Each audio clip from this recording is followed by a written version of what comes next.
Hello everyone and welcome to the PlayStation Access podcast. With the release of The Last of Us Part 2 Remastered this week, we thought it was the perfect excuse to take a look at all the best bits of Naughty Dog PlayStation games since the studio put out Crash Bandicoot all those moons ago.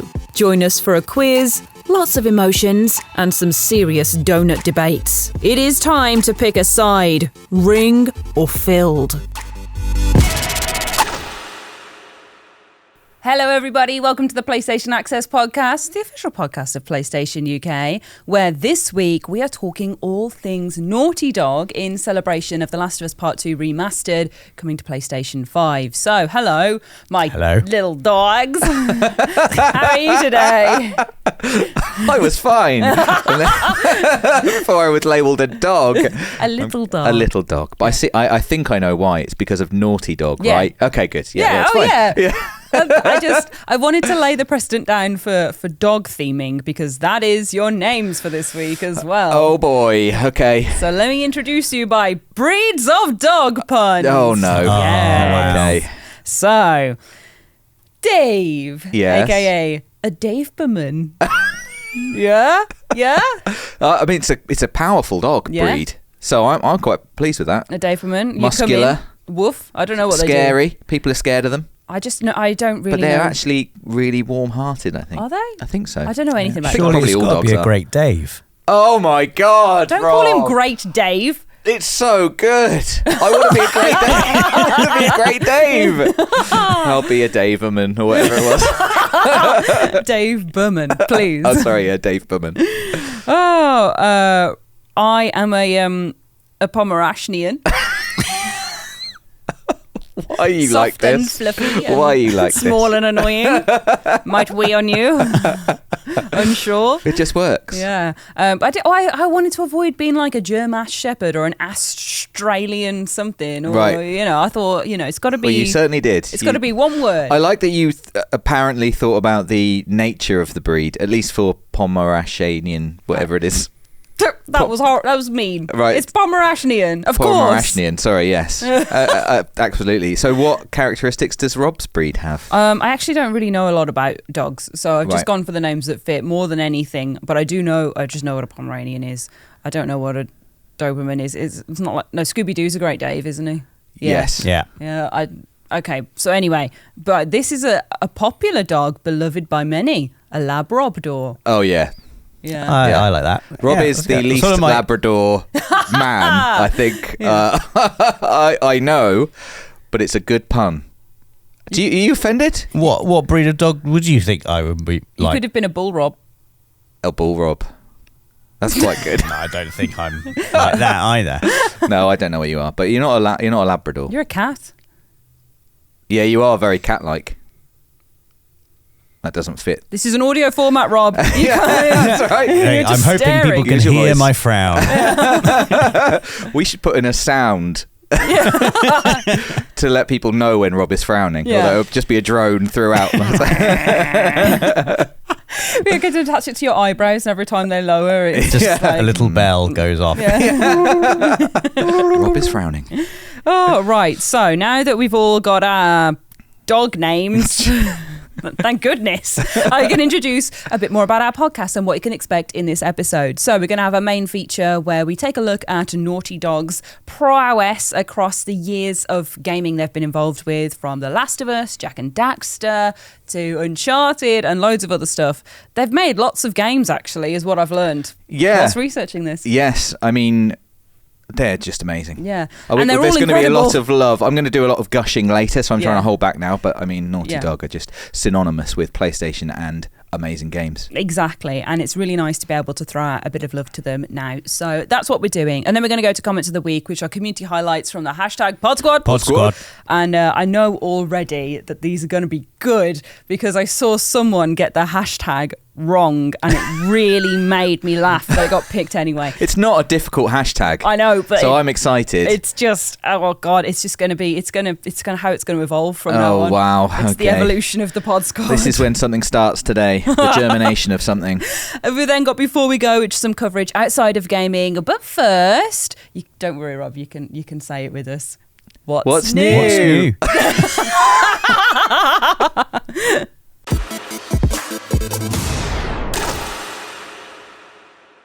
first up then, we have got new releases that have come out recently, and there are 2 games that have come out.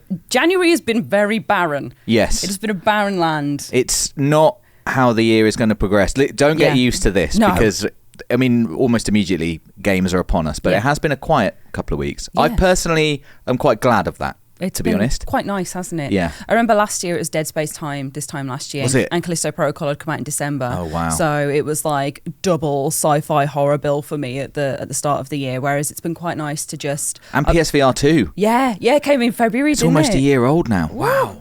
Happy birthday. But what's coming out or has come out recently is Prince of Persia, The Lost Crown. So that came out on the 18th of January, which was for PS4 and PS5. And it's a side-scrolling adventure through mythological Persia, baby. That just felt really nice to say. I've actually got this on my list to play. I haven't played it yet. But I'd like to. I mean, it's such a... I mean, I could say that about most games, to be fair. But like, it's such a kind of storied...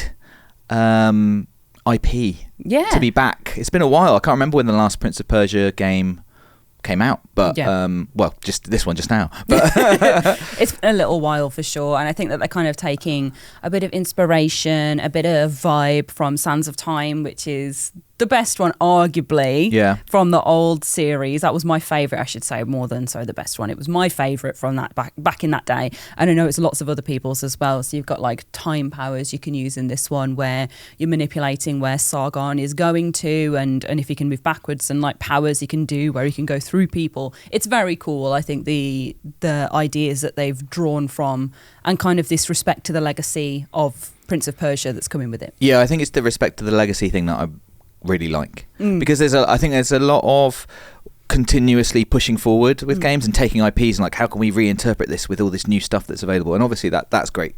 There is a place for that too, but I quite like sometimes just you see it a lot with the Sonic games, you know, like Sonic for a while was like 3D and whilst that has worked too, I always love it when they just drop a kind of classic feeling Sonic game, and it's the same with this. Just I can hear Rosie from wherever she is going, Sonic! She'll spin in a minute, probably. Yeah. Forward roll. Oh, God, I don't know what her dog name would be. Rosie the I'm sure dog. she will know. She will know immediately. Yeah, she will. Perose P, the rapper, because he's a dog. He is? Yeah, it's a good point. But what breed of dog? Let us know in the comments below. Rapping dog? I'm not sure that's a real dog breed. What? But do you know what? I'm going to take your word for it. He is 2D. He is 2D. Yeah, that's true. Right. So yeah, Prince of Persia, The Lost Crown. It's also got loads of like comic book style graphics and moves. So when we played the preview of this was very cool. So you'd unleash like a special move and it'd be like, watch out, but without the writing, but all of these big colourful, it's like an anime. It's like playing an anime game, but with different art styles and everything mixed into it as well. I thought it was really cool. So I am excited to dive into that a bit more. We're recording this early as we always do. So we haven't had our hands on it just yet, but hopefully soon for Dave. Yes, please. I'd like to. Also, the inspiration for our podcast this week, The Last of Us Part 2 Remastered, came out on the 19th of January, yesterday, and we've all been playing No Return quite a lot. It's fantastic. Yeah. So No Return is the new roguelike mode where you play as different characters to unlock loads of different parts of the mode that then come together to make a storied encounter where you go from start to finish. I don't know how to describe this. It's just a bunch of combat encounters, random, procedurally generated. There's lots of different modes as well. So there's like assault, which is basically just you against waves of enemies. Wave attack mode, isn't it? And then hunted, which always makes my heart pound because you just. It's either infected or it's a different faction from the game, so either the WLF or the Seraphites. Or the Rattlers. The Rattlers, they're terrifying. Evil. Just hunting you down, obviously, and you just have to survive. And then there's like capture, where there's like a safe. That's the one I find the most challenging because there's a safe and it's always guarded by a bunch of people. And if you can unlock the safe stealthily, then you get like mega bonus. Usually the time runs out for me and I just end up having to kill everyone. That's my favourite mode. If you can just kill everyone. Yes. If you do it within the 2 minutes, then the safe can be unlocked. I like it because if it's not working out, the time becomes kind of irrelevant. I can just go, do you know what? Forget about the save. It's okay. I'll just live. I'll survive this one. That will be more important. So I like it because it feels like there's a risk reward, but if you fail the risky part, you can still gain something from the map. But No Return's just absolutely fantastic. I mean, obviously we're going to be heaping praise on Naughty Dog in this podcast, as well deserved, and I would love to heap some praise on No Return.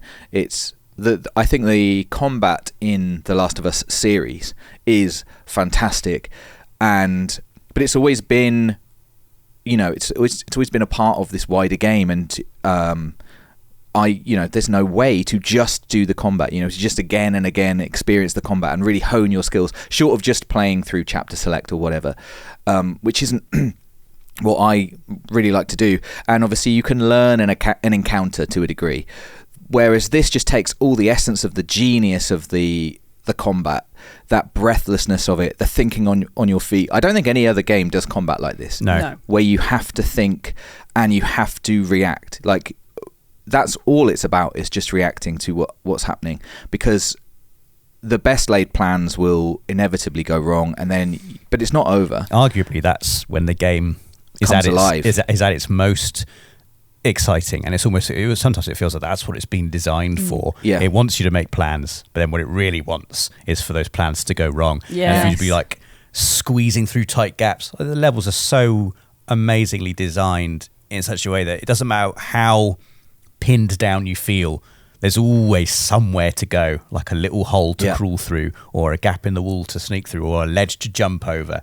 And so you're just like, and No Return, it just has these kind of moments all the time where you're running away from screaming infected who are chasing you down, madly shooting a shotgun, quickly turning around, get out of here, crafting a health pack quickly heal yourself. And it's that essence, like you say, Dave. It's moment to moment decision making, and it's like it's scary because it feels so real. Like if I was to find myself in some kind of encounter, like it would just be moment to moment decisions. Do I run? Do I hide? Do I fight? Do I try and find some resources? Do I try and be stealthy? Do I create a distraction? Like, all of these options are open to you, and I can't think of another game that really gives you that plethora of options in combat. And No Return then allows you to challenge yourself again and again and again in these combat encounters, but they're all completely randomized, so it's never the same. Different maps, different factions, different kind of like conditions for winning, conditions for starting. Like, you can start and the enemy know where you are. You can start and you can be in stealth. So you get to choose in between encounters sort of what weapons you upgrade, what weapons you buy. Yes. So your loadout is never the same, and each character has different perks as well. Like Ellie, for instance, starts with a Molotov, and she has better crafting options than other characters.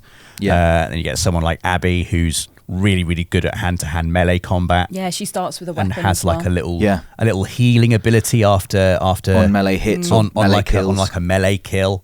And then you can like upgrade an ability after that, where she gets like an instant melee kill immediately after one melee kill. Yes. And there's so much to think about. It's great because never the same. And they've set up little challenges within the game. So you don't start with the whole host of characters. You have to play with a certain number of encounters with a character to unlock the next one. It encourages you to try these different play styles and not just play with different characters, but very much try these different play styles. Like, I'm not a big melee person. I'm not a big stealth person. Right. We're the opposites in this regard. I like to use the bow and be hiding, stealthy, using a bow at range. And then if I miss, I've got melee in my back pocket, I guess. But then playing as Abby, who is all about the melee, because she can heal when she kills, because she can get this instant kill basically after one, once you've unlocked that upgrade.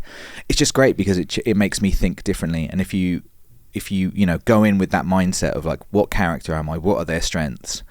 Then you experience playing a different way. It's just an absolutely fantastic mode. I think that it is, on its basic level, it is fun. And then on top of that, some people are going to mainline this mode, become so scarily good at it. Yeah. There's a score mechanic. I'm looking forward to the much video already. Like, yeah, oh my God. It's going to be incredible. yeah. So there's a score mechanic, there are leaderboards, there's daily runs, there's custom runs, there's tons of mods. So you're going to see people playing. One of the mods is invisible enemies. Yeah. I have been too scared to play with invisible enemies yet. I'm just like, why? Why? But people are going to do custom runs with invisible enemies. Yeah.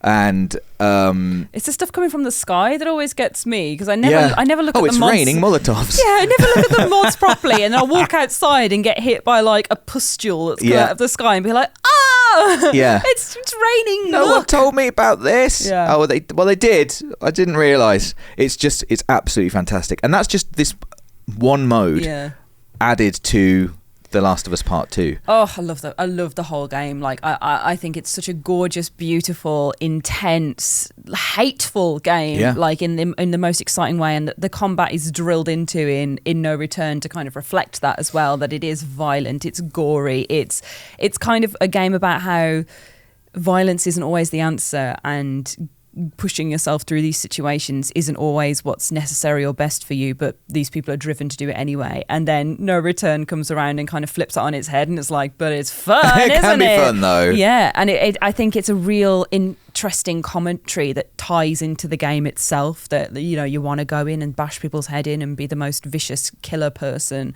on a leaderboard, and then you go into the game and kind of experience all of the backlash of that and the pondering of that and the thoughtfulness behind how it affects these people. And I just think it's a really cool dynamic between the two. It is. On a meta level as well. Yeah, and speaking of commentary, I know some people on the team have been playing the story mode again, but with the director's commentary, and that's something I am excited to do too, because I'm already absolutely in awe of the craft of the game. Like, to experience it is unbelievable. It's such an amazing game, and I am fascinated to hear, how do you do this? Yeah. How do you make this? Like, it's so clever on so many levels, which I think is a hallmark of a Naughty Dog game, really. But like, just how have a team of people come together to make something like this? I'm eager to hear. And there's lost levels as well, where you can go and explore like pre-alpha, is that the word? Like, basically get like levels that were there beforehand that have been worked upon or changed, or maybe didn't make it to the main game. Yeah. And you can see all the different ways that it came together from there as well, which fascinated is in that so as well. cool. To create a level and then think, I don't think this one's working for whatever reason, or it's not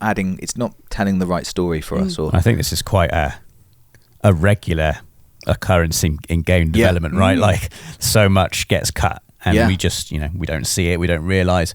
But to have the opportunity to revisit some levels that didn't make it into the final game, almost like a director's cut of a movie, and seeing where in the story they would have fit in, and the amount of thought. I'm not going to spoil what these lost levels are. Who've not played them yet, but just getting a little insight into the thought processes behind what was going to be there, where it would have fit in the story, and like.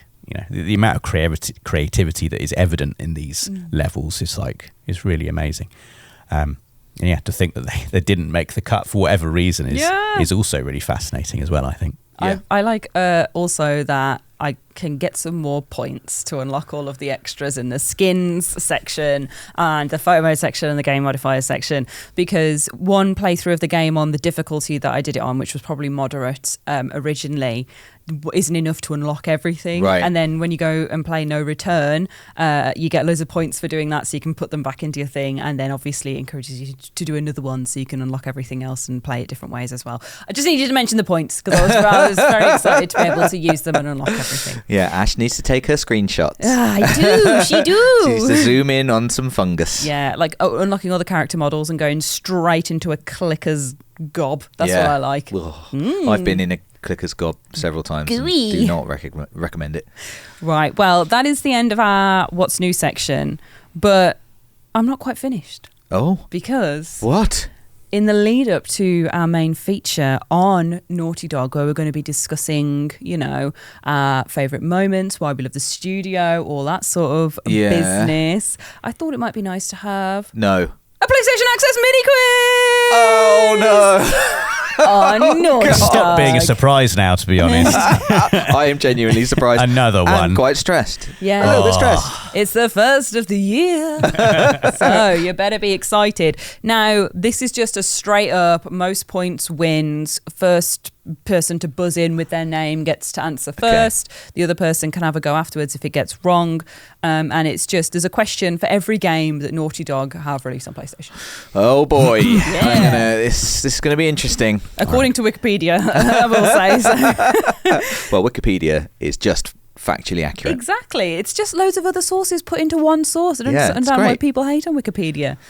Oh, you can write all your essays by just going to the footnotes and clicking the link and then referencing I just from there. copied and pasted it at university. So. Right. So, the first question, based on Crash Bandicoot. Rosie again, somewhere. Honestly. She's spinning This in her whole- seat. She's doing the crash like, whoa! Based on Crash Bandicoot, simple, easy. Where's Crash from? Audio format. He's from... Oh, is he from... You'd say your name to buzz in. Dave. Yes. A lab. Oh, don't try and be clever with me. I'm not. He is, isn't he? I thought he was like a test tube bandicoot. Well, no. Okay. It's not the answer I was looking for. I have no idea. He's from Australia. Is he? He's a bandicoot. He's from Tasmania. Well, I didn't... Wait, are you being clever? No. Is this factually accurate? Is this in the game? Yeah. He's from Australia. You whispered, is this in the game? I like that. He's from Australia. I have no memory of Crash Bandicoot being from Australia. He's from Australia. So basically, he's from an archipelago 300 meters away from Tasmania. Okay. So he's in the Australian continent. He's in Australasia. He's in the at Australian least. waters. Yeah. He is okay. He is from there. He's a bandicoot, an Australian bandicoot, Right. an eastern barred bandicoot, if you want a specific Oh, I did actually. Yeah, species. that's cool.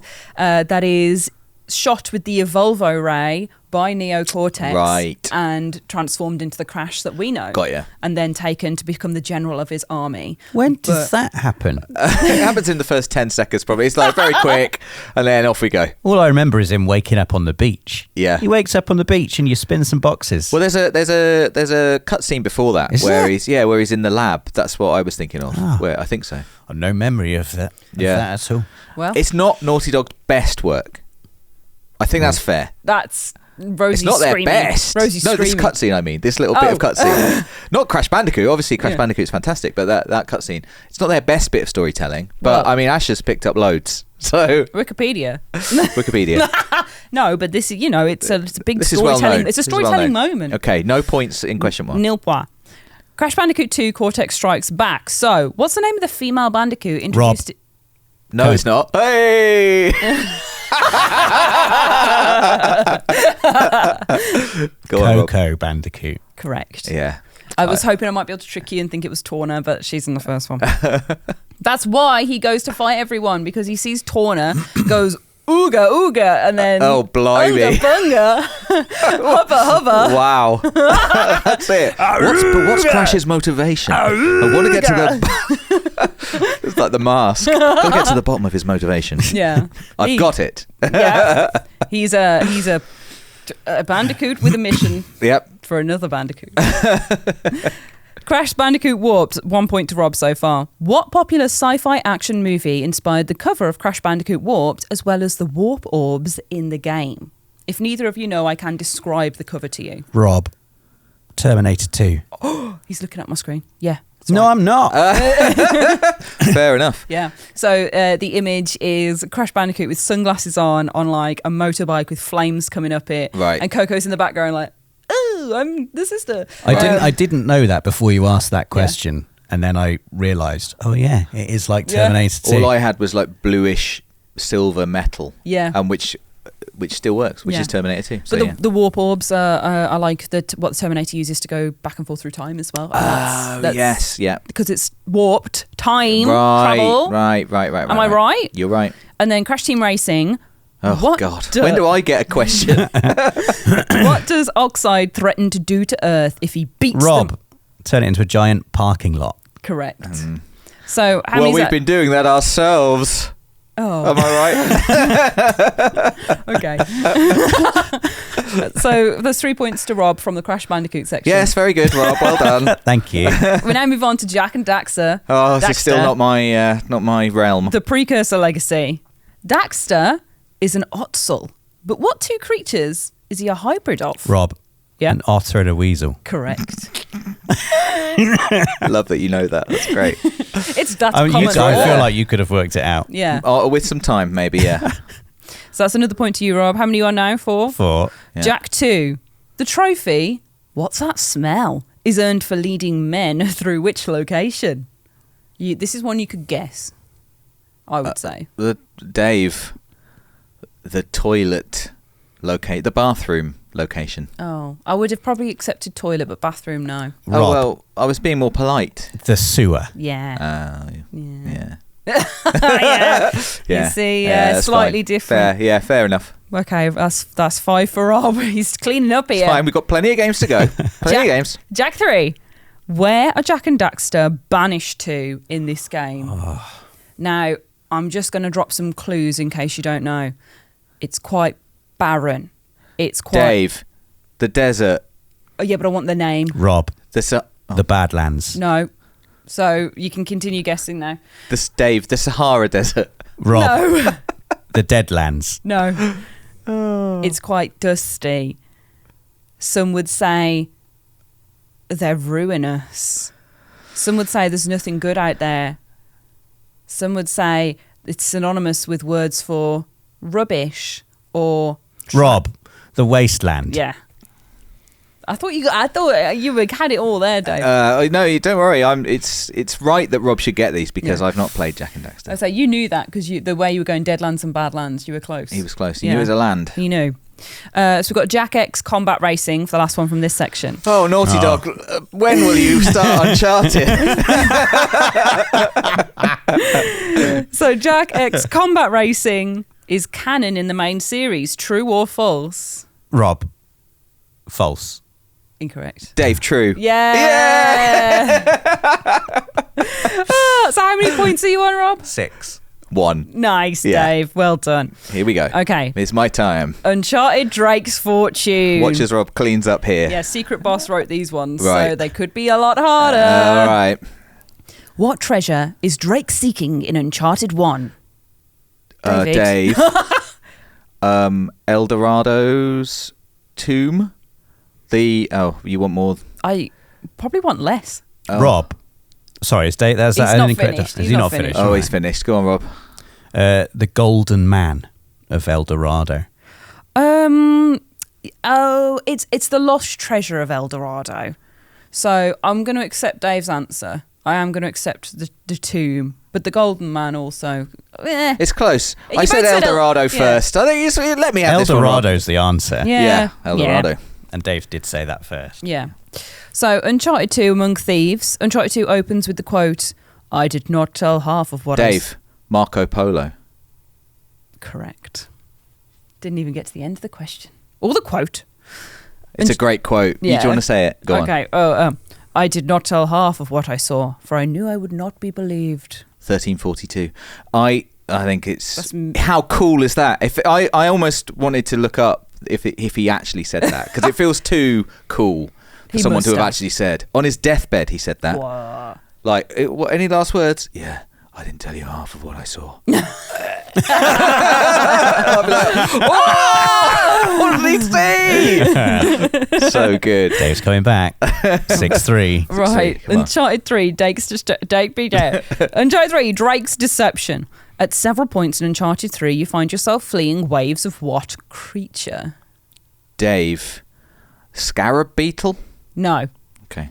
Rob? I don't know. Pass. Yeah, I don't know, to be honest. I don't remember this. Spiders? Really? Yeah, I do remember now. Yeah. I do remember now you say that. Yeah. Ugh.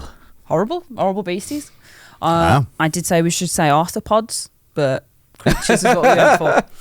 Uncharted 4, A Thief's End. What is the name of the mythical pirate colony Drake is hunting for in Uncharted 4, A Thief's End? Oh,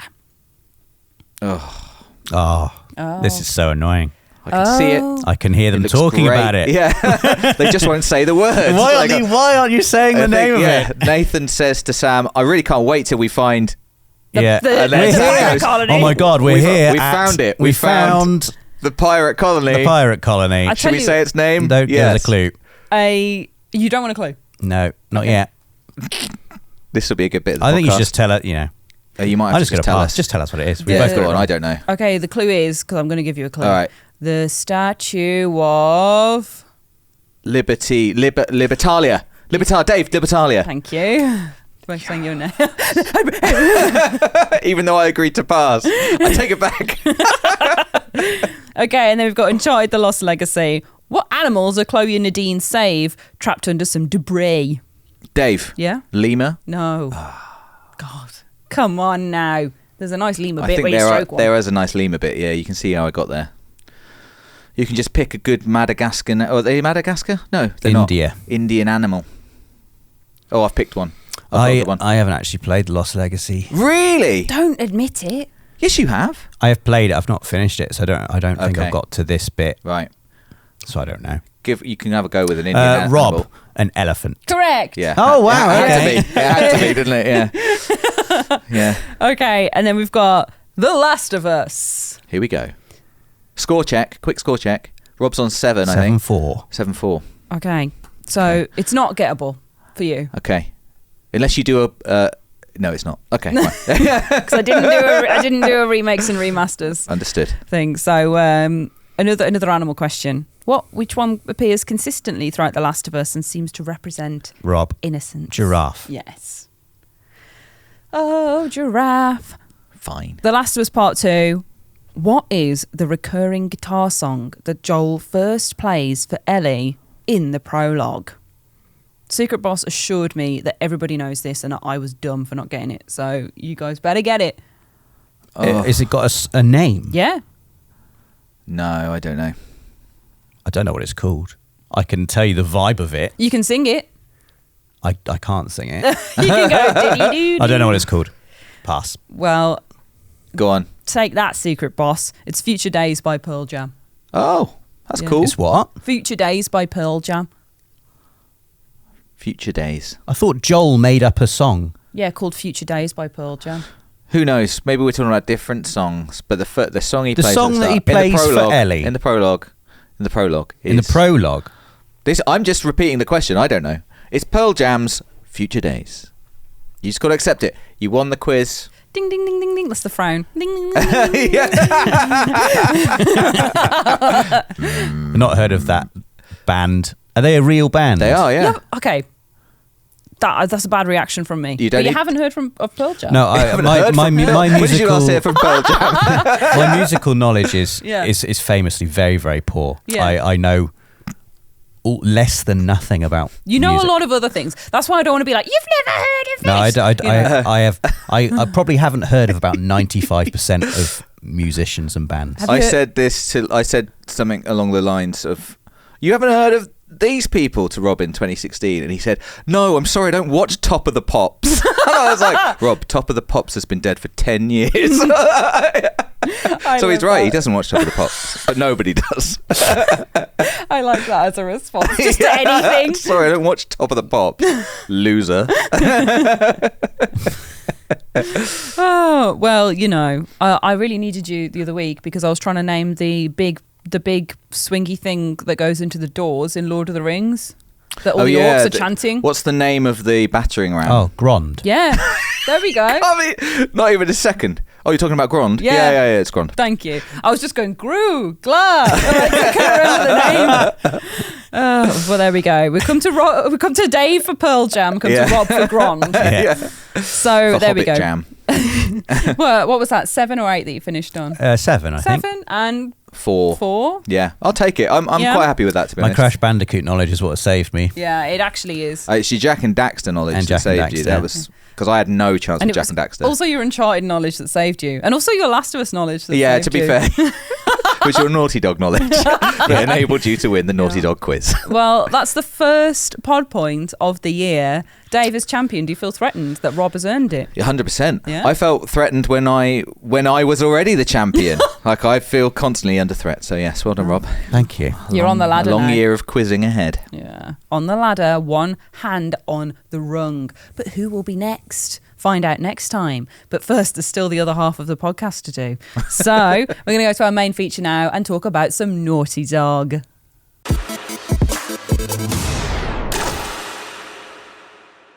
I figured it would be nice to start this section basically talking about our favourite moments from Naughty Dog games. Now, we've just had a big list of all the ones that exist, from the Crash series to Jak and Daxter to Uncharted to The Last of Us. And I think those latter two are probably some of the Access favourites of all time. Yeah. And if Rosie was here, she'd be like, no, Yeah, Crash! I love the opening cutscene of Crash when you find out that he's Australian East-banded Bandicoot. Where else are you going to find a Bandicoot? That's such like, if you just had just some animal but if you were knowledge. gonna, if the question was where are actual bandicoots from, Yeah. we might have had a chance. Yeah. But I was there. trying to think of the name of the island that the fictional Yeah. Bandicoot, Crash Bandicoot, Skull was Island, from. Wampa Island. It's one of those things. Who Skull knows? Island is from Kong. It can. Yes. I don't know Yes. why Also. it's Kong. Yeah. Excuse me. I know about this. Did someone say? Did someone say King Kong knowledge? It's me. Did someone talk about Godzilla? Right. Favourite Naughty Dog moments. Now, yeah, Uncharted and The Last of Us, I think, are some of the standouts here they've been our favourites for years. So it's quite nice just to give them a little showcase moment. So would either of you like to take the floor and say what your favourite, aka your personal opinion of the best Naughty Dog moment is? I'll open the floor. Oh. I think it's Let the Dave hit the floor. and I shall. I think it's it's probably quite obvious that we know what we're going to talk about in these podcasts beforehand, and you let us know. Like, I'd like you to come prepared to talk about your favourite this week Naughty Dog moment. And this is one of the tougher questions I think we've been asked, which is really just testament to how unbelievable Naughty Dog are as a studio. I mean, the Jak and Daxter games are among my favourites. No, but seriously, I mean, Hey, don't dunk on Jak and Daxter, man. I'm not dunking on that them. series was honestly, at the time, I'm not dunking on them. absolute cutting edge. Absolutely, and that is Naughty Dog. I think absolute cutting edge is probably how you describe Naughty Dog if you had to boil it down to something very concise, because they are. That doesn't mean technologically. I think the forefront of storytelling and games. Really, they have always led the way in terms of what games can be and should be, or maybe not should be, but can be. Always pushing the boundaries. And I found it very, very difficult to think about how I could boil down my love of Naughty Dog to one moment. And although I think the Last of Us series is Naughty Dog's best work, my moment is from Uncharted 2, which is the Uncharted series. I think is closer to my heart than the Last of Us series. I think I love the Last of Us and think it's unbelievably good, but I have a warmth. And I've talked about this a lot, just about the excuse me, don't laugh at my warmth. Do you need to leave? I have a warmth. No, that's all right. I'll stay. I have a warmth for the Uncharted series. I've talked about it before. Like, it's been important to me. It's kind of tracked a part of my life, and when you can remember like songs from a certain time, I can remember like Uncharted games. Exactly, I can remember Uncharted games from a certain time. God's sake! And I think so I wanted to talk. I knew I wanted to talk about some moment in Uncharted, and again, there's 4 games, or 5 if you want to do Lost Legacy.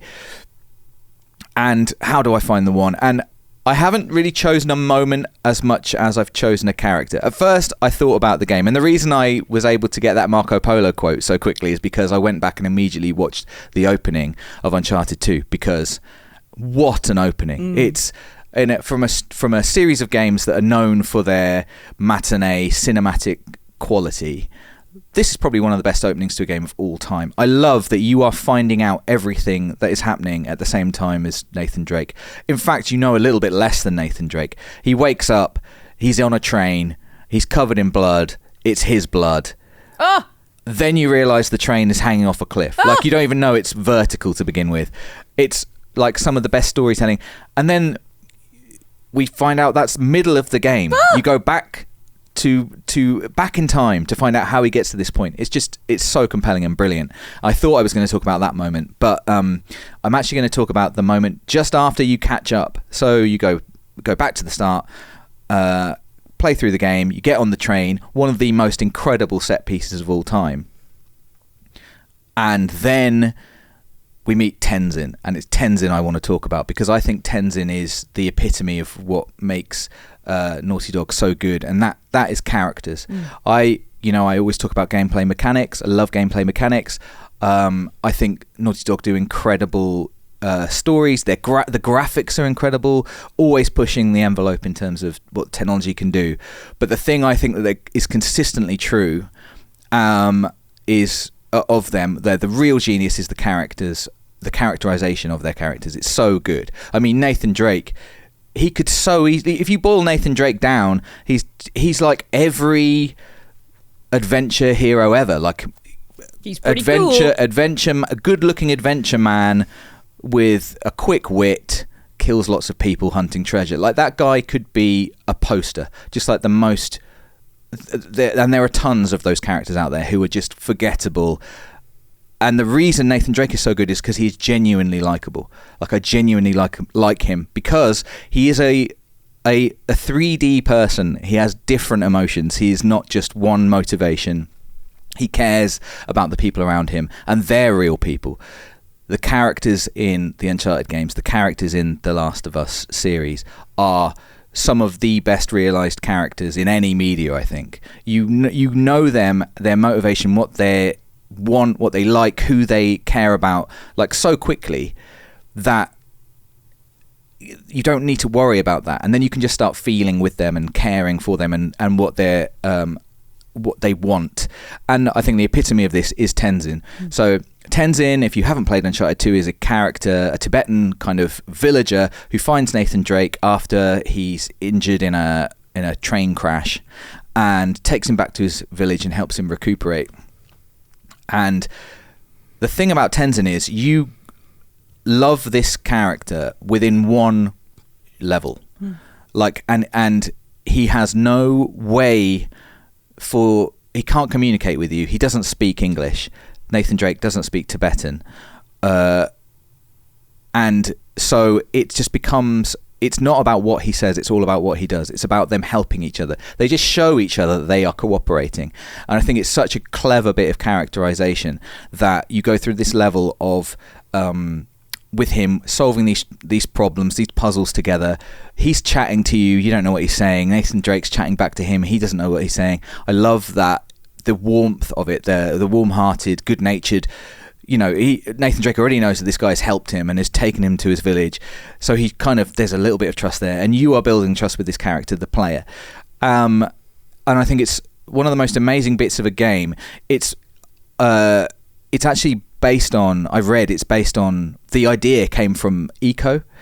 So the developers played Eco. Obviously in Eco, you are helping a kind of helpless, I mean, you're quite a helpless character yourself, but you're helping this person you can't communicate with through these challenges, and working together somewhat and protecting them. And I mean, that is another incredible example of characterization and emotion. And so that is where this idea came from. And I believe that creating this level with Tenzin is what inspired Naughty Dog to create The Last of Us, because again, it was this idea of a genuine connection with another character. You are one of those characters, controlling one of them. You have the agency as the player, but you need them, you care for them, you want them to be okay. So it's amazing joining those dots and seeing how this one bit in Uncharted 2 has gone on to where it came from with this this inspiration from Eco, and then where it went with becoming like The Last of Us, the kind of the culmination of all of that game development and learning. And I think what's really clever is after this level with Tenzin, where you work together and you can't really understand, but you just by going through that experience together and working together and showing a bit of trust, you come to really care about this character very quickly in this one level. The next level, his village is under attack from a tank.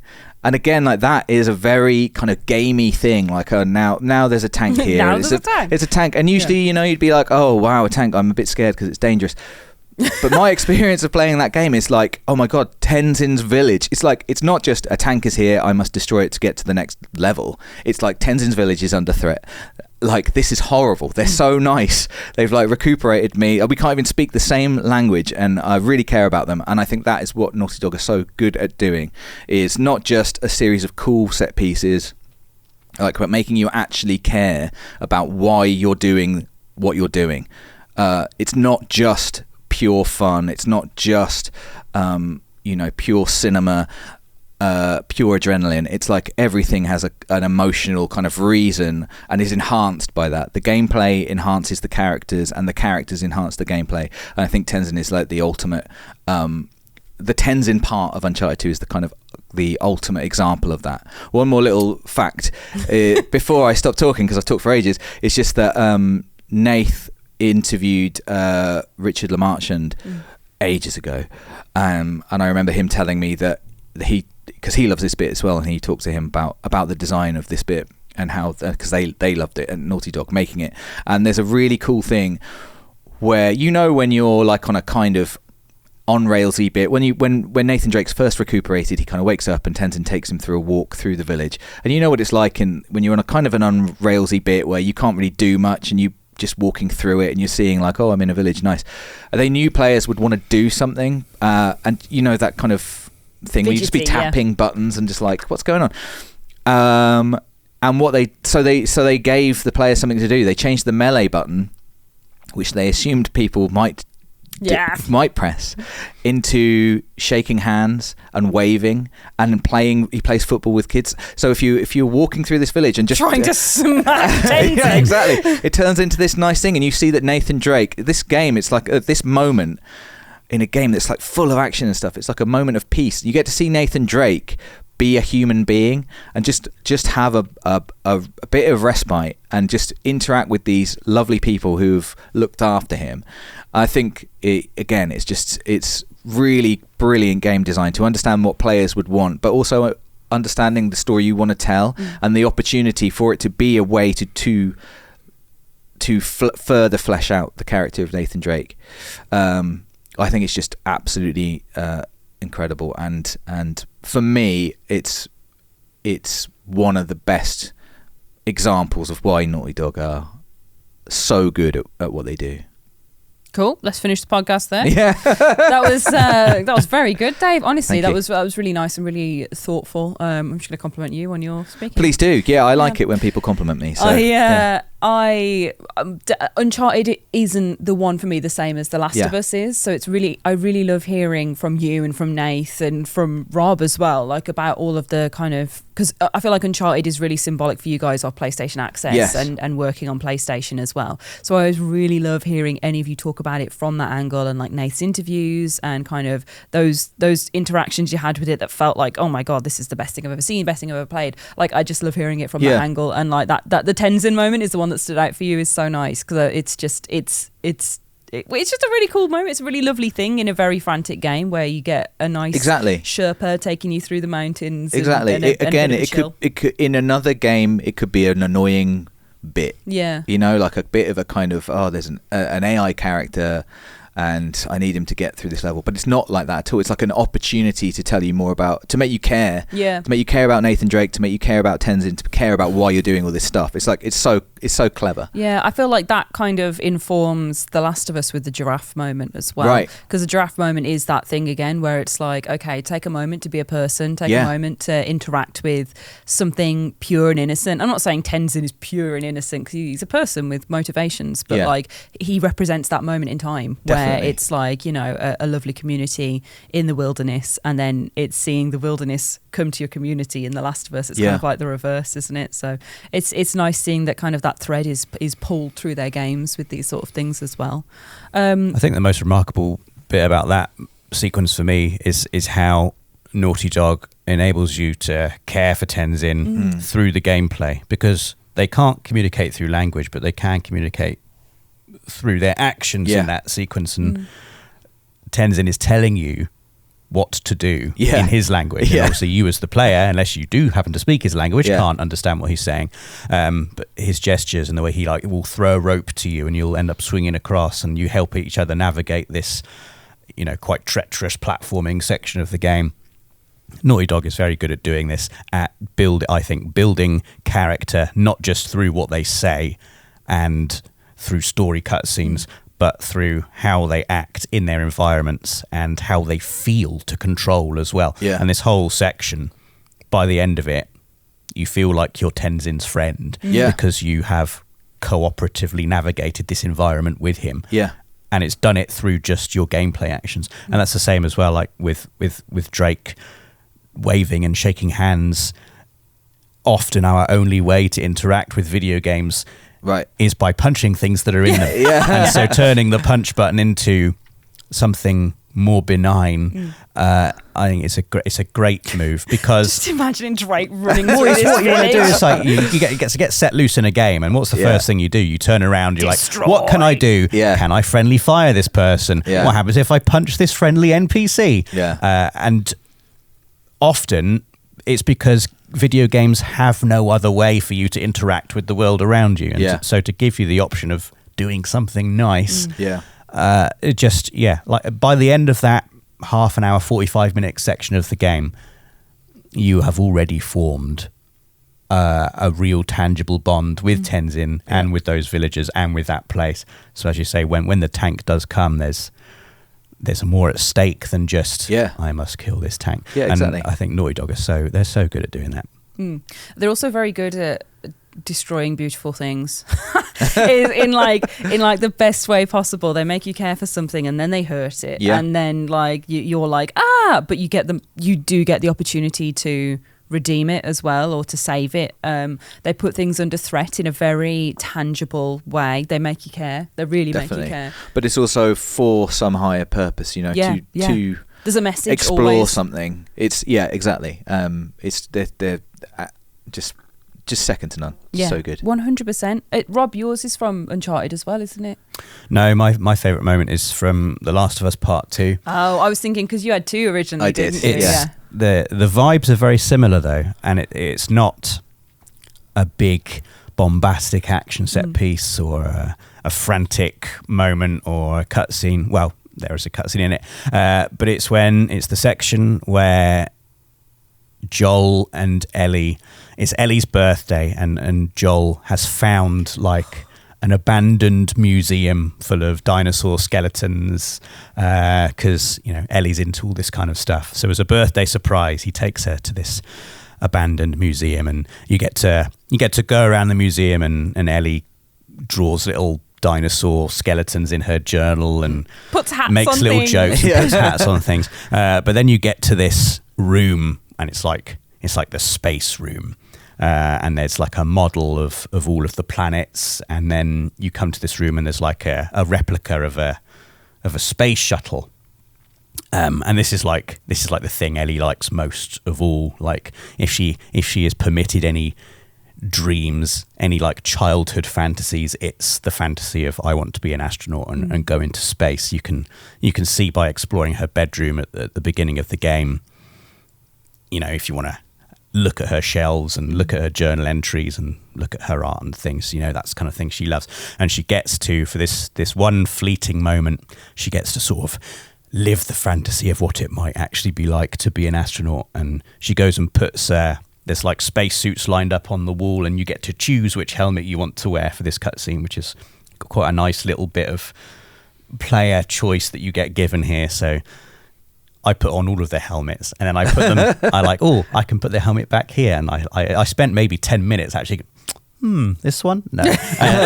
Taking it off, putting it back on. And then you get inside the shuttle, and Joel has also found like a cassette tape featuring a recording of an actual NASA launch. So you can hear like the countdown and like all of the instructions being relayed to the astronauts as they get ready to lift off in their space shuttle. And the game sort of like closes in, and for maybe a minute, all you see is Ellie's face, and she's got like the helmet on, and you can hear like the cassette playing, and like she just closes her eyes and imagines what it would be like if she was actually in a rocket lifting off into space. And it's amazing because it's a very, it's one moment in the game where Ellie is allowed to be just the child she is. She gets to enjoy a moment of childlike innocence and let her imagination run free. And for like a minute, she's not worried about the brutal and bleak world of which she is a part.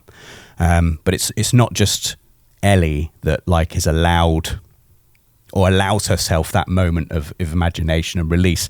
The game itself also allows itself to very slightly just veer into the fantastical for a little moment, because you see like a lighting change, like she imagines it happening and she's like, ooh, she feels like she's rumbling around and launching off, and you see the lighting just like circle around her face as if she's in a rocket flying up into space, and the sun is just like going around her as that happens.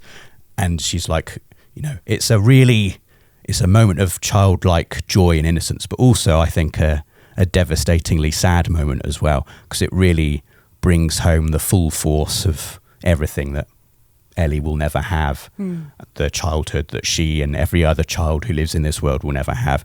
And I think it's like, Naughty Dog are synonymous with massively choreographed, beautifully executed cinematic set pieces, and those are always so exhilarating to play. But at that moment there, all you're looking at is a character's face. And I think it's one of the most effective bits of storytelling they've done in any of their games. The amount that it packs into that one sequence is very simple, but I think incredibly powerful. And I remember playing it. I played it again recently whilst playing The Last of Us Part 2 Remastered, and I was like, wow, that's... Of all of the things Naughty Dog have done, the amount of storytelling that goes into that sequence I thought was so impactful.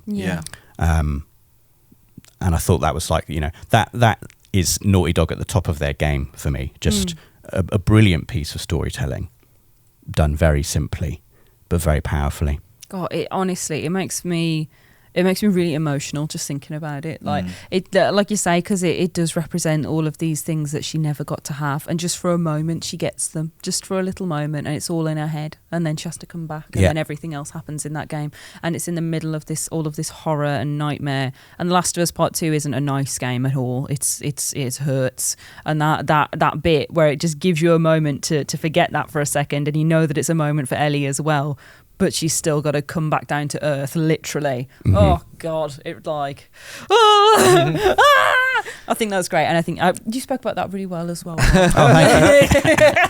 And again, it's like, it is very similar lines. It's about fleshing out that character. Like, you are doing a lot of horrible things as Ellie in The Last of Us Part 2. Oh yeah. And it's good to, they just want you to understand more about her, why she's doing the things she is, the life she could have had, the thing, why she is the person she is. And like, you need those moments to explain that, I think. Yeah. You want to see her hopes and her dreams and who she is outside of these missions that she's given. Like the Savage Starlight comic collecting you do in The Last of Us Part 1, where Joel picks up a comic and goes, oh, Ellie would like this. Yes. And like, she has like a backpack full of comics, and kind of how that influences bits in the game. Like, even in The cards, I just remembered the card collecting in The Last of Us Part 2, so it just reminded me of that, of a sequence where I was being hunted by these horrible people and their dogs, and I was like under a bed, like, oh, please don't find me. Oh, a card. Like, good, thanks. Please don't find and kill me, horrible WLF people. 100%. And finding the Dr. Uckman card as well really made me laugh. Brains 100. Yeah. Yeah.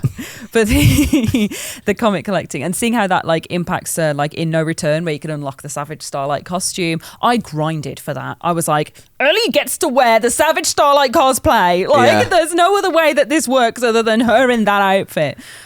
Because of that like emotional connection to it, like that's how it made me feel. And like her loving games and all the stuff that like we love and get to celebrate and talk about like in our job, and seeing how much Ellie is one of us, one of the goobers, like who loves all this 100%. stuff, but she doesn't get to do that or enjoy it or like even get to play PlayStation. You know, it's like, it is that's nice. sad. She would have loved to humbling. have done that in another. Ellie life. would be on PlayStation actually. She would be, and it's also, you know, I think it's great that it's a very brutal and bleak world, the world of The Last of Us, and you do get a sense of, you know, all of these characters. Some of them are just horrible, doing horrible things.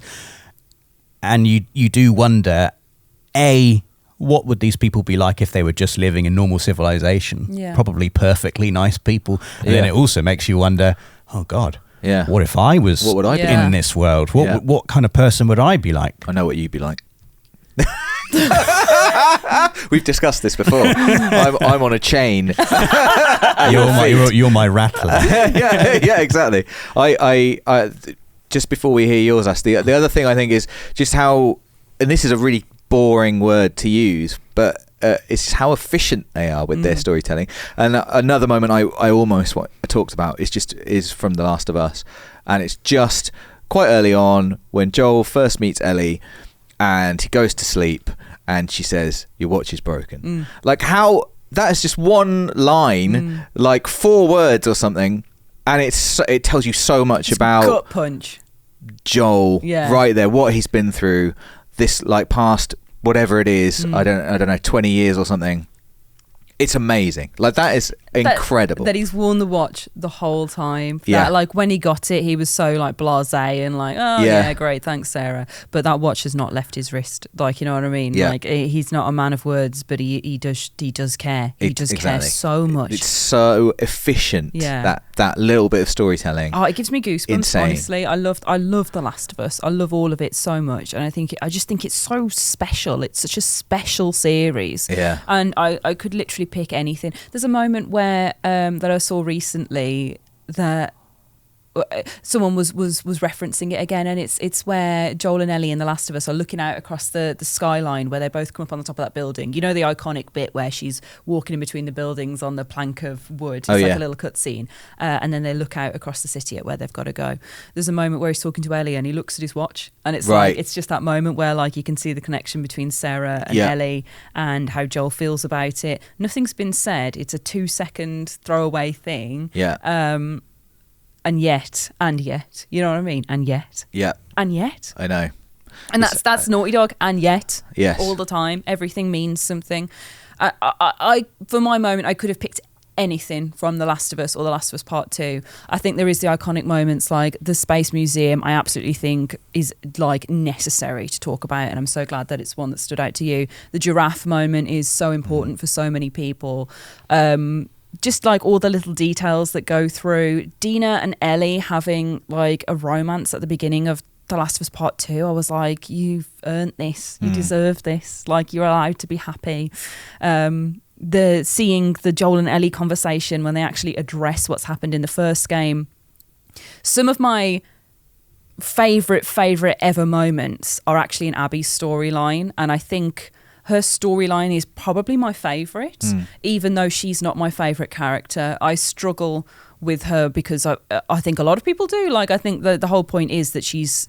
I don't want to do spoilers too much, but like her actions and how they impact the Ellie and Joel storyline feel abhorrent. They feel incomprehensible, but, you know, they've been earned by Joel and Ellie 10 times over. Yes. And then being put into her shoes to see it, like you get that begrudging sympathy, and then you start to soften towards her, and all the stuff that she goes through in this kind of the encounter between Ellie and Abby when they are in the cinema, the theatre, and you're playing as Abby and Ellie is trying to kill you, and there's this gut-wrenching feeling, I'm gonna have to kill Ellie. I'm Yeah. going to have to kill Ellie to stop this from happening.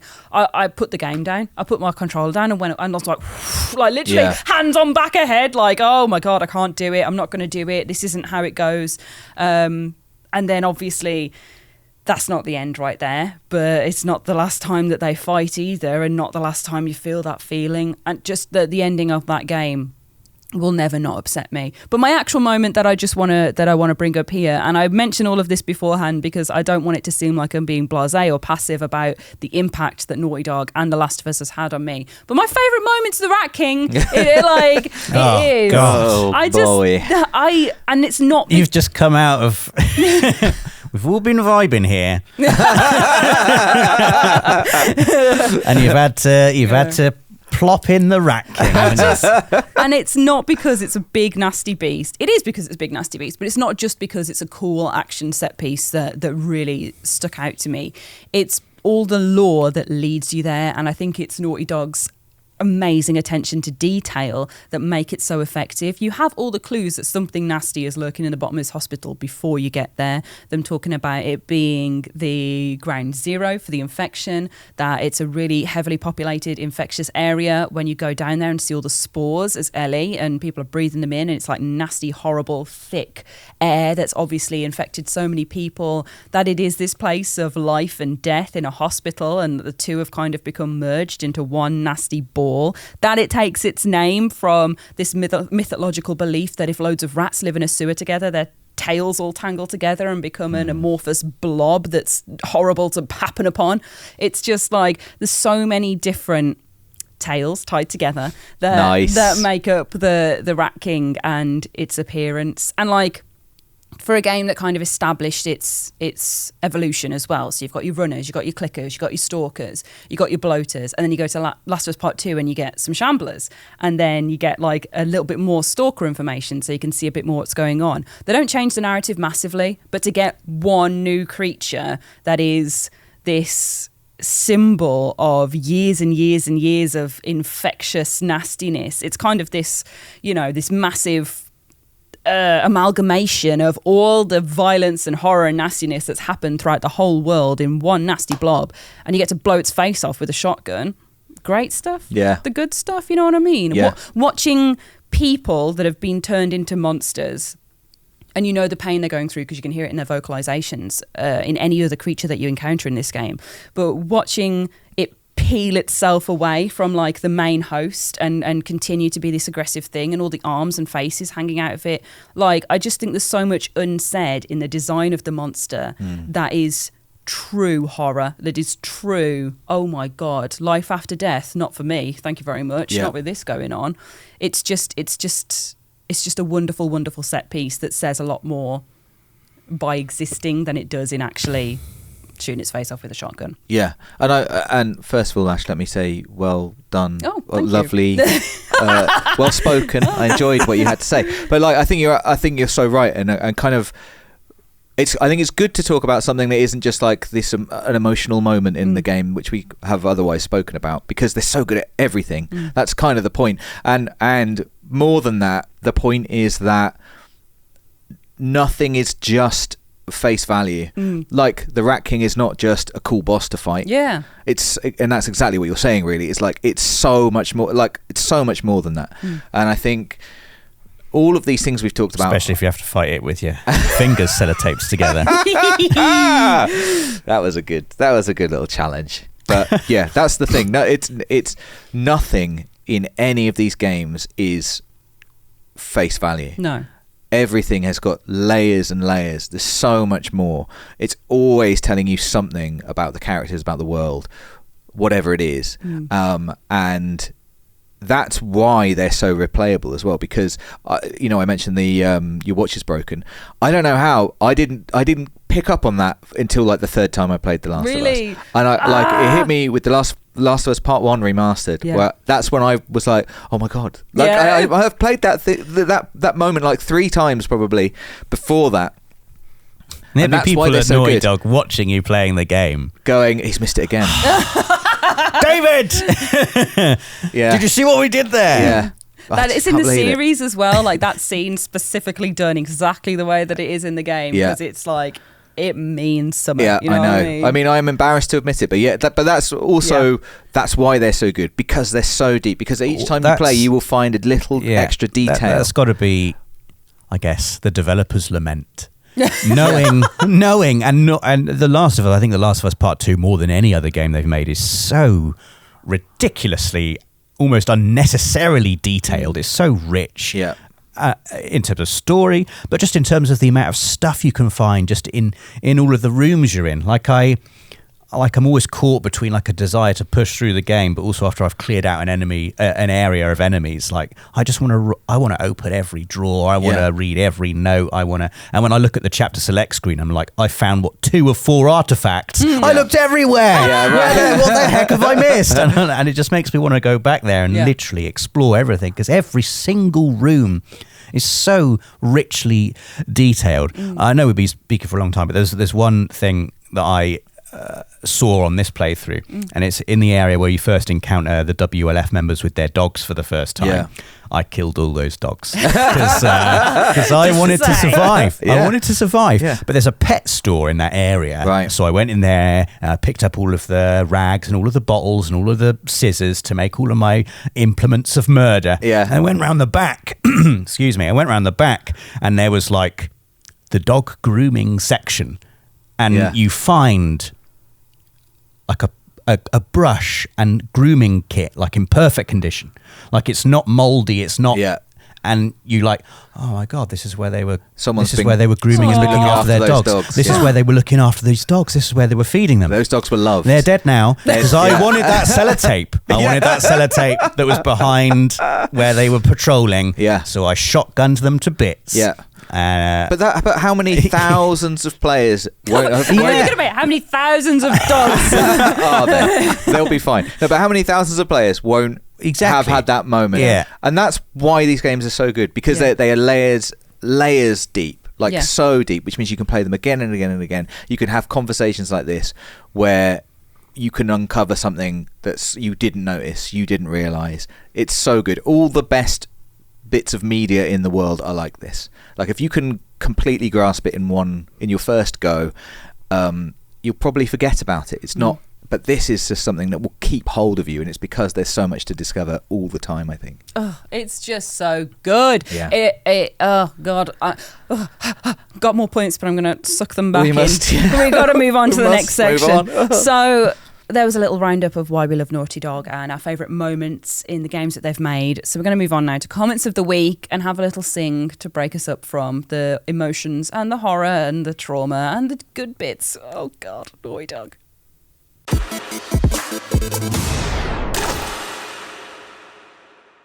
It's time. It's time. It's time for comments of the week. So hard with 3. Yeah. It's tough. Yeah. I realise that if we have 3, I always have to do 2. Yeah, you're the music man. It's Don't gonna happen. sound like the music man, let me tell you. He comes from far away. So Habulous Prime is our first that's good. comment of this week. Habulous Prime.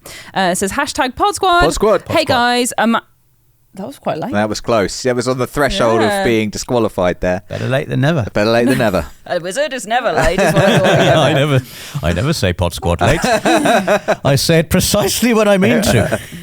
Hey guys, a massive Merry 2024 to all. This is a quick soppy emo message. Say thank you for all you do. My son has ASD and is learning to develop sharing and communication skills with me by playing co-op games together whilst listening to your channel. We're currently playing through It Takes Two. Oh, Love so It Takes good. Two. Yes. You make every playthrough, podcast and video feel human and relatable, and I can't tell you how much it means to my son and me. We're all game nerds here, and as Rob would love to hear, we're all learning. Anyway, on a more serious note, if you could own one character creature from video games to love and cherish as a pet, what would it be and why? Thank you, from Harry and little Arthur. Oh, that's such a nice message. That is lovely. Thank Alex you so always much. picks the really nice Yeah. one. It's like their way into the podcast is to compliment us. I'd love Also, it. let I'd me love know- it. One day, if he can just pick, I want to do that thing where we read out mean comments. We did do that. Did we? No, I mean, I read one out where it said, I've been a fan of the channel since Rob had hair and you hated it. Oh, you didn't like that one. There you go. Anyway, happy memories. back to this comment. Yeah, let me know if you come across any good co-op games, because it's my year of co-op, which I so far have not done any co-op on, if anyone's interested, but I'd love to. My answer, I've answered this question before, and so I'm going to say it again, is Trico. Trico, big cat, dog, bird. Yeah. I want to run my hands through your feathery fur. There's nothing wrong with that. That's nice. That's what we do with pets. No, it's nice. I like it. It's nice. I love Trico. I want a Toasty to be in the game so I can go Toasty. Yeah. You could pretend that Toasty's in Stray. You could say the stray cat. The stray cat, I would give the stray cat a home if it wanted it, but I do feel like it loves its cat family as well. It does. But if the stray cat... So I'll give the whole cat family a home. Yay! if the stray cat needed a bit of loving, I would be there so fast. Yeah. So if the stray cat chose me, I would absolutely choose it. Otherwise, there's so many creatures. I think I would like a bug snack. Oh, yeah, you definitely would. I think I would like a bug snack. I think it would be a Strabby because I think they're quite cute, but I would be tempted to eat it. Yeah. A lot. I reckon you would one day as well. Yeah, I think I'd have a bite. So weird. You definitely would. A nibble. Do you know, Rob, what you... Torgal for me. A Torgal? What's a Torgal? From Final Fantasy 16. Big Your dog. canine companion from Final Fantasy 16. Yeah. Just a very good boy. He is. Right. That's He nice. fights for you. He transforms into like a god-like being. Okay. He's great. That sounds good. That sounds really good, to be fair. And you can pet him. Yeah. Yeah. Not unlike Trico, really. Yeah. Similar. Sassinator33 says, Access team, as usual, outdoing themselves year in and year out. How do y'all come up with... Oh, sorry, I'm so too British to say y'all. How do you all come up with these challenges? Or is it a don't want to know how the mince pie is made? Hashtag Pod Squad. Pod Squad. Pod Squad. Well, this is more of a question for you, Rob, really, because obviously Ash and I... Is this about the Christmas maze? I I just totally forgot to say that it was from the Christmas Maze episode. Well, there's no formula for it. It's a lot of work, is the impression I get. Yeah, but Secret Boss showed me the title of your doc the other day that said Christmas Maze Ideas 2024, and I was like, oh my God! It's January! I like coming up with silly things. Yeah. I like being in a meeting with people and you say one silly thing and they rebound it back at you, and by the end of the meeting it's grown into some really convoluted mad stuff. We had the first meeting about last year's Christmas Maze back in July, and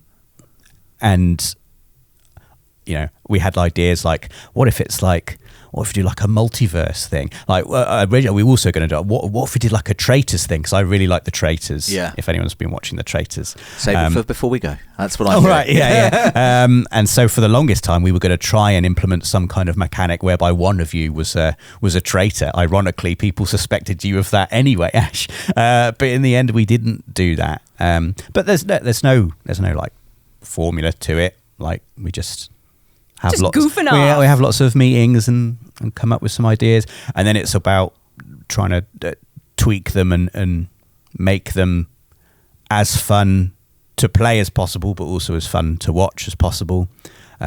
It's so tough. The goal is to always have a game, a challenge that comes down to the wire. Like, my favourite Christmas Maze, speaking as just me, not the character Robert S. Pearson now, but my favourite episodes are when the team wins with like 5 seconds left.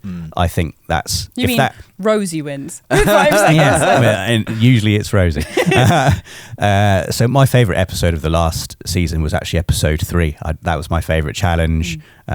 It was a perfect Christmas Maze episode as far as I was concerned. Like, it was funny. It went right down to the wire, and I got to do my sort of, I'm so annoyed you've won thing at the end, which I really like doing. So a short answer, no, there's no formula for it. It's just a lot of work. Just lots of talking. Lots of planning, lots of trying. And this year, it's more fun. than ever. It's fun though. Yeah, definitely. Yeah, I'm not saying like woe is you, but this year more than ever, I think there was loads of play testing, which is a newer thing.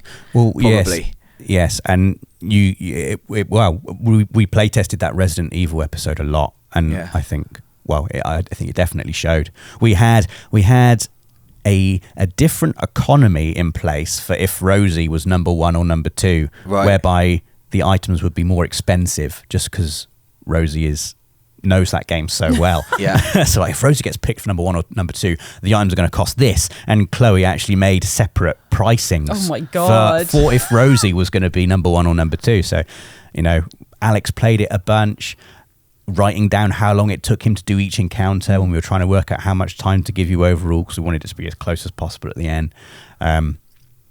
Yeah.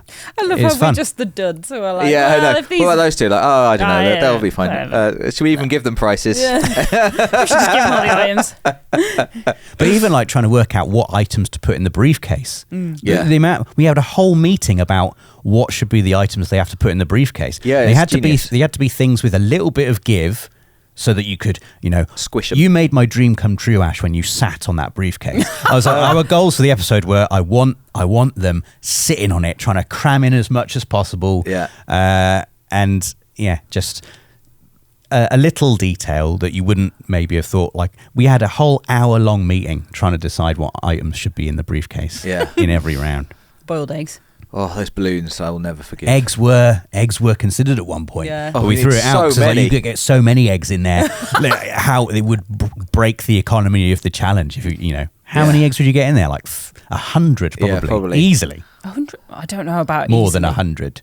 What? How many eggs are you I getting reckon in you briefcases? get one layer, you get like 30 or 40 on the bottom layer of the think? brief. Yeah. I think he's right. I think those are quite... I think if quail eggs, maybe. Oh, you freak. Right. Anyway, moving on. We've got another question from the real Ryfar who says, #PodSquid. It's just my favourite Oh my one. god, that's great. Oh, I want that to be on purpose. I was so close to shouting out Pod Squad then, and I would have been wrong to do so. PodSquid. I want to call it that from now on. PodSquid. Dave is 100% right. Oh, am I good? Yes, quite right. I didn't want to come out my mouth then. Yeah, 'Cause I was like, I what? wasn't used to saying those words. Filled donuts are better than ring donuts. How would you rank the 3 main filled donuts? For me, it would be 1 jam, 2 custard, 3 chocolate. #PodSquad. Spelled right at the end. So PodSquid was on purpose. One Can I just awful say opinion. they're completely right. Awful Absolutely opinion. Agree. Absolutely agree. What, you prefer a ring donut Yes. to a filled Because donut? you hold it like this. That is not the reason. That's a donut. And it's an audio format. A donut is a ring of dough with a hole You in can the hold it middle. like this as What do well. you mean? What you just said a donut? Like that meant to be a ring, a ring like of dough. like a nut and a bolt. Oh. It's a then it circle would with be- a hole in the middle. Then it'd be called a dough bolt. No, because the bolt. The it's- nut it is the nut. circular bit. Yeah. Oh. Yeah. That's what I've always thought. It's a donut. No, I doubt it. Look, I need to know what came first. As soon as you put jam in it, I think it becomes a cake. When you go into somewhere like Krispy Kreme and it's got icing all over it, no, that's a cake. That's a ring donut. Ring donuts have icing all over them. No, they have a Sometimes glaze. they Just to do. give them some They're flavour. the glaze. My favourite donut is when you go to the pier and you get like a bag of freshly made little ringed donuts. Oh, beautiful. Burn your mouth. With as well. sugar. It's just My favourite dough thing is when with you go sugar. to a fair and you get a little bag of freshly made jam donuts. You don't get those at You fairs. do. I've never seen You do. that. I used to walk down Yeovil High Street and I could smell the donut man miles away. It's not a fair. There's no pier No, in it's, Yeovil. Going to There's only Yeovil yogurt High there. Street is always a fun fair. That's a real thing. Here's another take on it. I could be wrong about this, but in my head, we had filled donuts first. American ring donuts are American to me. They're American donuts Really?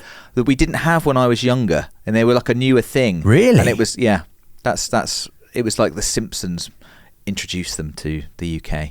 Could be completely wrong about this. That must be wrong. Could be completely wrong, but I'm not buying your donut because it's a nut, like a nut and bolt nonsense. I'm not saying that's a fact. That's No, just right, always what okay, I thought okay, yeah, was good. the So that's reason they were. fine, I that's thought fine. that must be why they're called donuts, right? Yeah. It's like the ring. Because it's not like a nut, like a peanut nut. Yeah. No nut looks like that.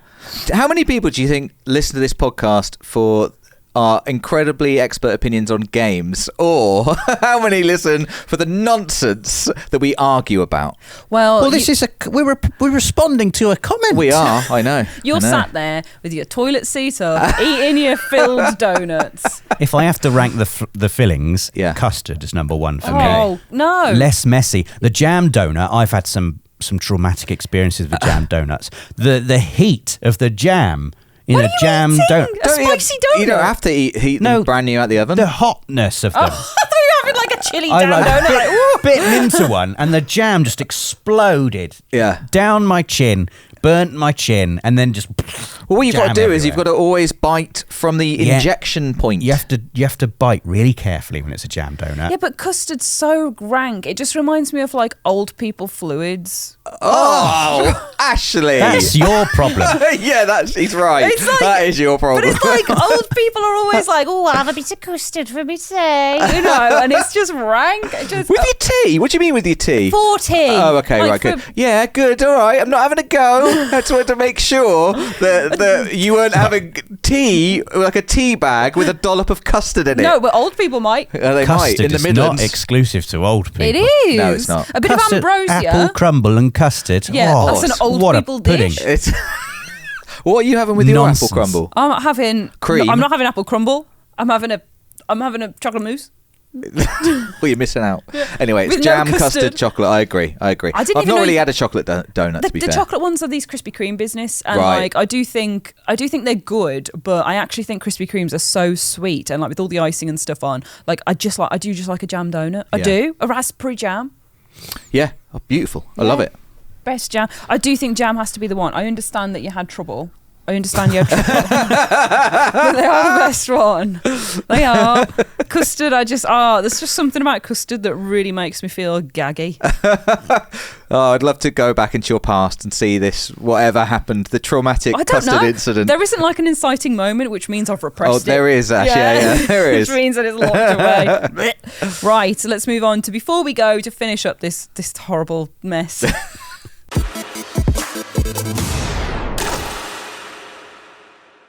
Before we go, then, is there anything anybody would like to say? Traitors.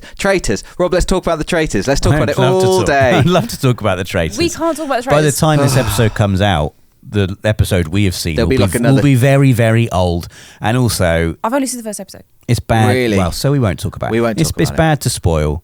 But we can encourage others. If maybe you Yeah. haven't heard of the traitors, you should watch the traitors. I think I actually introduced the traitors You did. to you guys. Yeah. Well done. Before we go. You did a great clap, and you also introduced us to the traitors. Typically, I'm not a big fan of reality TV, No. but I really enjoy the traitors. I think Claudia Winkleman Yeah. is amazing. Yeah.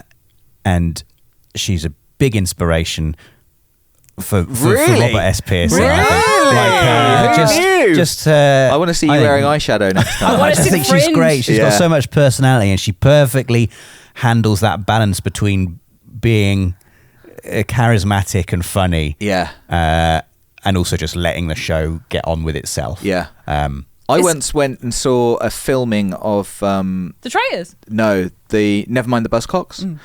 And if you don't know, it's a music quiz in the UK on television. And for a while it had presenter, a specific presenter, and then they got rid of that and did guest presenters every week. And the one I went to was Claudia Winkleman. She was the presenter. And it's like, if you've seen that show, it's like half an hour long, but the recording's like 3 hours long. I loved going. It was really fun. And it's just like the show, it's just longer. They just keep making jokes and riffing, and then it gets all cut down. And Claudia Winkleman was just amazing. She was so funny. She was so nice and just warm. I've said warm about 8 times today. You're feeling warm. It made me really like her. And then I didn't really see much of more of her. I didn't watch any of the shows she was in, so it was great when she was in the You don't watch trailers. Strictly Come Dancing? I don't watch Strictly. I'm not a Oh my Strictly God. viewer. No, never watched it. Oh my god, I never used to watch it because I thought, ooh, old people eating their custard watching. Yeah, Strictly that's Come what I was going to Dancing. say. It's very custody. But I watched it in lockdown or COVID times. Actually, when I first joined Access, 'cause it was when I was living at home with my parents, and they used to watch it. And oh my god, I cried. Really? I cried so much. Got well watching into it. because it felt like so freeing just to see a bunch of people dancing around and trying their best. And like, I think because it was the time period it was in COVID as well, I was literally like weeping at Strictly Come Dancing. Like, I love it. What a I time. love it. It's What a time. The beautiful outfits and just how everybody was so like, yay, we love it, and like all the stuff where they cheer each other on. It really made me It's a emotional. super positive show. It's what I have Yeah. grasped from the outside, But like, which is really nice. If you'd have said any of that to me before, I would have been like, ew, no, not like get away from me. No. Dance show. Yeah. Whereas now I'm like, wow, the foxtrot is really so much better than their cha-cha-cha. So yeah, I do like Strictly Come Dancing. It's Samba this week. Yeah. How will Steve get on? I'm worried for him. The American Footloose or whatever it's called. I don't know all the names properly. I will say, fine. but I did enjoy watching it. I haven't seen it as much since, but I did really enjoy it. Also, an aside, I have a Traitors card game that we should play. We should play. I've never played it. Let's go I've play had it it. now. I've had it for a year, so I should bring it in. We should give it a go. All right. That'll be fun. Okay, well, we're going to go. It's lunchtime now, so let's go and do that. But with real murders. Yeah! And on that note, let's kill this podcast. It's the end, everybody. Thank you so much for watching or listening. Or both. Yeah, and hearing Rob's little frown. I like how the bell makes the frown happen. Yeah, as well. exactly. It works both ways. But yeah, thank you so much for being here. We'll be back again in a couple of weeks with some more fresh, hot podcast content. In the meantime, check out our YouTube channel for lovely PlayStation fun, and we'll see you again soon. Bye.